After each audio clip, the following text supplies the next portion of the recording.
PoK में बड़ा ऊधम मचा हुआ है इस समय भाई, बहुत ज़्यादा ऊधम हो रहा है वहाँ। वहाँ के जो लोग हैं उन लोगों में और आपस में, मतलब सेना में, पाकिस्तानी सेना में आपस में युद्ध हो गया है। तो ये मान लो कि वहाँ की जनता इस कदर रो रही है, वो ये कह रहे हैं कि हमको भारत में शामिल कर लिया जाए और नरेंद्र मोदी जी हमारी मदद करें। कई सारी औरतें, कई सारे बच्चे, कई सारे व्यक्ति उन लोगों के रोते गाते बिलखते हुए, तड़पते हुए, पिटाई के मारे दर्द सहन करते हुए वीडियो उनके आ रहे हैं, खूब वायरल चल रहे हैं इस समय। तो मैं उनसे एक चीज़ पूछना चाहता हूँ कि आज़ादी के 78 साल बाद आप भारत से मदद मांग रहे हैं, वहाँ के लोग, आज़ादी के 78 साल बाद। उसके पहले आप लोगों ने भारत के खिलाफ हथियार उठाए थे कि हम पाकिस्तान के साथ रहेंगे, और आज आप भारत से मदद मांग रहे हो, हमारे प्रधानमंत्री जी से मदद मांग रहे हो आप। भाई हमको जिस दिन पीओके लेना होगा, जो कश्मीर का हिस्सा हमारा कब्जा कर रखा है, हमको वो जब लेना होगा ना, उस दिन हम ले लेंगे। जिस दिन मोदी जी के दिमाग में या फिर उनके मन में ये आ गया कि नहीं हमको पीओके लेना ही है, तो पाकिस्तान को मट्टी में मिला देंगे 24 घंटे के अंदर। अभी देख लिया होगा आपने, अभी जो ऑपरेशन सिंदूर हुआ था उसमें कितना इम्पैक्ट डाला था, कितना इम्पैक्ट दिया था भारत ने, बैंड बजा के रख दी थी। कितने कैंप ख़त्म कर दिए थे जहाँ से आतंकवादी पैदा हो रहे थे, कितने कैंप ख़त्म कर दिए थे। और आज आप लोग हमसे मदद मांग रहे हो, हम लोगों से, कि हम लोगों को बचा लो मोदी जी, योगी जी। भाई योगी जी प्रधानमंत्री बनेंगे, नेपाल में देखो जो हिंदू जैन जी हैं, जो हिंदू अपने हक के लिए लड़ रहे हैं, महादेव का फोटो लगा रखा है, नारे लगे हुए हैं, उन लोगों ने आदरणीय योगी आदित्यनाथ जी के भी फोटो लगा रखे हैं वहाँ पे बड़े बड़े। तो सोच लो कि मोदी जी के बाद वर्ल्ड लीडर कौन होने वाला है, इस बात का विशेष ध्यान रखना। अब आगे की बात सुनो भाई, हमारे भारत में जब भी अटैक हुआ, जब भी कोई भी हमला हुआ, चाहे वो कोई सा भी ले लो आप, है ना, तुम लोगों ने ही तो उनको रास्ता दिया भारत में घुसने का। आज तुम पिट रहे हो तो तुम्हें दर्द हो रहा है, तुम्हें ऐसे ही पिटना चाहिए। भाई मैं कह रहा हूँ हज़ारों लाशें बिछा दी पाकिस्तानी सेना ने, लेकिन पाकिस्तानी सेना जो कर रही है वो बहुत गलत कर रही है, ठीक है। बेगुनाह और मासूम लोगों को, बच्चों को नहीं मारना चाहिए उसको। अब कई सारे लोग प्रदर्शन कर रहे हैं, सरकार के खिलाफ आंदोलन कर रहे हैं, नारे लगा रहे हैं पाकिस्तानी सरकार के खिलाफ, और ये कह रहे हैं कि हम अपने आप को कश्मीर पाकिस्तान का हिस्सा मानते ही नहीं हैं, हम भारत का हिस्सा हैं। तुम लोगों की वजह से हमारा पहलगाम हुआ, तुम लोगों की वजह से हमारा वो क्या बोलते हैं, एक और हुआ था पुलवामा, तुम लोगों की वजह से हमारे यहाँ 26/11 के अटैक हुए, तुम लोगों की वजह से हमारे यहाँ कितना कुछ हुआ, भारत का कितना कुछ बिगड़वाया तुम लोगों ने, पीओके वालों ने। और आज जब तुम लोग है ना क्या बोलते हैं फंसे हुए हो, तो भारत से मदद मांग रहे हो, तुम्हें शर्म नहीं आ रही? तुम तो अपने आप को जिहादी कहते हो ना, तुम तो ये कहते हो कि हम हिंदुओं को हिंदू मानते ही नहीं है, काफिर हैं, वो काफिर हैं, इनकी गर्दनों पे वार करना चाहिए, इनको इनको मारने के लिए इनकी ताक में बैठना चाहिए। ये तुम ही लोग तो कहते हो।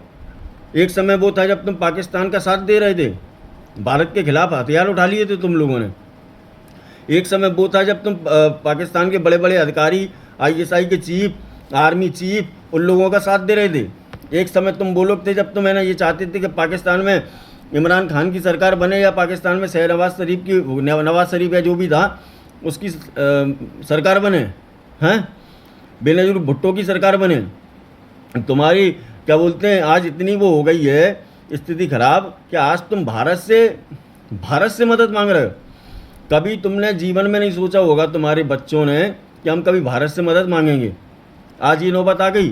भाई भारतीय जनता पार्टी की देश में सरकार है, आदरणीय नरेंद्र मोदी जी हैं यहाँ पे, और तुम इस बात की गारंटी लिख के ले लो मुझसे कि मोदी जी भले ही चले जाएं या फिर उनके बाद जो भी आए, योगी आदित्यनाथ जी, कश्मीर को आज नहीं तो कल भारत का हिस्सा बनना ही पड़ेगा, जो उनने कब्जा कर रखा पाकिस्तान वालों ने। और उसको हासिल करने के लिए पाकिस्तान को निस्तो नाबूद भी करना पड़े ना, तो भारत सरकार पीछे नहीं हटेगी भाई।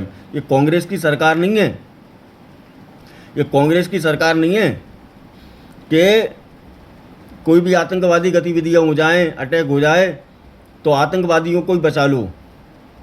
ये कांग्रेस की सरकार नहीं है ना। ये भारतीय जनता पार्टी की सरकार है, ये हिंदुओं की सरकार है। आज जैसे नेपाल हिंदू राष्ट्र की ओर अग्रसर है, ऐसे पूरे हिंदू भारत के ये डिमांड कर रहे हैं मिलके कि भारत को भी हिंदू राष्ट्र बनना चाहिए, भारत को भी हिंदू राष्ट्र बनना चाहिए। बिल्कुल सही बात है। हिंदू, उनकी जनसंख्या ज़्यादा है ना भाई। पाकिस्तान कभी हिंदू राष्ट्र बनेगा? नहीं बनेगा। वहाँ कुछ हिंदू रहते हैं। बांग्लादेश कभी हिंदू राष्ट्र होगा? नहीं होगा। वहाँ कुछ हिंदू रहते हैं वहाँ पे। इंडोनेशिया मुस्लिम राष्ट्र बन सकता? नहीं है। जबकि पूरी दुनिया में सबसे ज़्यादा अगर मुस्लिमों की तादाद है तो वो इंडोनेशिया में है। और आप ये देखो दोस्तों कि इंडोनेशिया की करेंसी पे गणेश भगवान की फ़ोटो है और उनकी एयरलाइन गरुड़ भगवान के नाम से उनकी एयरलाइन चलती हैं।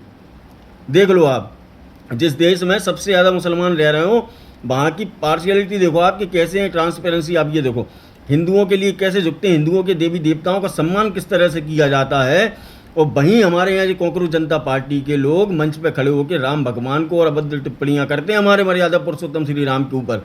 तो मैं सीख लेना चाहिए इन लोगों से। और पीओके वालों से कह रहा हूँ कि भाई तुम तसल्ली रखो, जल्दी समय आने वाला है, समय जल्दी ही आने वाला है। पीओके भारत का हिस्सा होगा और तुम लोग भी भारत में ही शामिल होगे। लेकिन मेरी एक शर्त है तुम लोगों से। कैसी? कि जिस दिन भारत का हिस्सा बन जाए पीओके, उस दिन तुमको खुद वंदे मातरम, हिंदुस्तान जिंदाबाद, जय हिंद, भारत माता की जय, जय जय सिया राम, जय योगी आदित्यनाथ जी और जय नरेंद्र मोदी जी, जय अमित शाह जी, ये नारे जरूर लगाना पड़ेंगे आपको। तो हम लोग आपकी मदद करने के लिए तैयार हैं। वरना तुम सड़ते रहो, हमें कोई लेना देना नहीं है, मरते रहो। अगर इन चीज़ों पे तुम एग्री होते हो तो भाई हम लोग बिल्कुल तैयार होगी, हमारी गवर्नमेंट पीओके हासिल करने के लिए।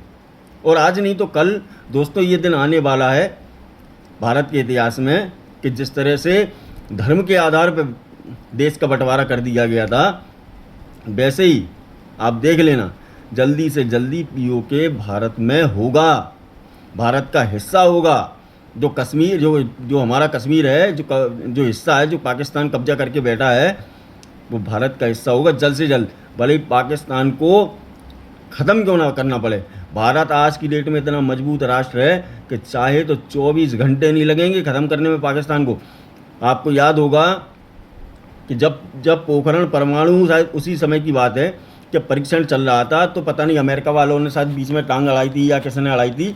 लेकिन जब हमारे शायद अटल बिहारी वाजपेयी प्रधानमंत्री हुआ करते थे, तो ये देखना दोस्तों आप कि उन्होंने कहा कि मैं वचन देता हूँ पाकिस्तान कल का सूरज नहीं देखेगा, पाकिस्तान कल का सूरज नहीं देखेगा। तुम ये देख लो, अटल बिहारी वाजपेयी ने कह दिया था बिल्कुल हमारे प्रधानमंत्री जी आदरणीय ने कि कल का सूरज नहीं देखेगा। तो सोचो उस समय वाजपेयी साहब थे, आज की डेट में मोदी जी हैं, कल योगी जी होंगे। तो सोच लो कि ये आखिर सीखा तो इन लोगों ने उनसे ही है ना। तो सोच लो कि गुरु से आगे उनका शिष्य कितना बढ़ चुका होगा, उनका जो शिष्य है वो कितना आगे बढ़ चुका होगा दोस्तों, सोचो आप। इसलिए अगर आप मेरे द्वारा बताई शर्तों पे अमल करते हो तो बिल्कुल हम लोग आपकी मदद करेंगे। मैं खुद सरकार से कहूँगा कि भैया इनकी मदद करो यार, हैं ये बेचारे परेशान हो रहे हैं। ठीक है दोस्तों, जय हिंद, जय श्री राम और हिंदुस्तान जिंदाबाद, भारत माता की जय, वंदे मातरम। कुछ लोगों की सुलग जाएगी ये सब सुन के।